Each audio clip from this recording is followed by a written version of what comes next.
સુરતના પનાશ વિસ્તારની અંદર પોલીસ અને પ્રશાસન વચ્ચે ઘર્ષણ થયું। પાલિકા અને પોલીસ સાથે સ્થાનિકો ઘર્ષણ પર ઉતર્યા।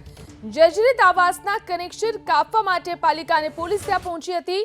પાણી અને ગટરના કનેક્શન કાપવા જતા સ્થાનિકોએ અહીં પોતાનો ઉગ્ર વિરોધ નોંધાવ્યો। સ્થાનિકો અને પાલિકાના કર્મચારીઓ હાથાપાઈ પર ઉતર્યા। પોલીસે હંગામો મચાવનારના યુવકોની અટકાયત કરી। સ્થાનિકોની વૈકલ્પિક વ્યવસ્થા વગર મકાન ખાલી ન કરવાની માંગ છે। તો સુરતના પનાશ આવાસની અંદર સ્થાનિકો અને પ્રશાસન વચ્ચે ઘર્ષણ જોવા મળ્યું।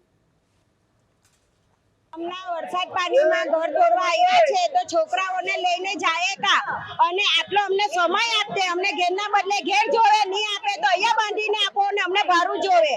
અમે આટલા વર્ષ સરકાર પાસેથી અમને એવો જવાબ જોઈએ ને એવી માંગણી જોઈએ કે અમને ઘરના બદલે ઘર જોવે ને અહીંયા જ ગાડી બાંધીને આપો તો અમને ભાડું જોવે। અમે છોકરાઓને લઈને વરસાદ પાણીમાં જઈએ કા અમે આટલા વર્ષથી રહીએ છીએ અહીંયા ગાડી તો અમે શું કરીએ। હવે આ મકાન જૂના થઈ ગયેલા છે તો સરકારે ખાલી વચ્ચે એક નોટિસમાં એવું લખેલું કે અઠવાડિયામાં મકાન ખાલી કરો પણ એના બદલામાં શું કંઈ જ નહીં લખેલું હતું કે એના બદલામાં શું અમને અહીંયા મકાન આપશે કે અમે ખાલી કરીને બીજે જઈએ તો અમને ભાડું આપશે એમાં કોઈ વસ્તુ નહીં લખેલી। પછી અમે આટલા દિવસથી વેઇટ કરતા હતા કે સરકાર એટલીસ્ટ અહીંયા આવે આવીને અમારી સાથે વાત કરે તો અમને એનો જવાબ મળે કે એ શું કહેવા માંગે છે ને અમે શું કહેવા માંગીએ છીએ।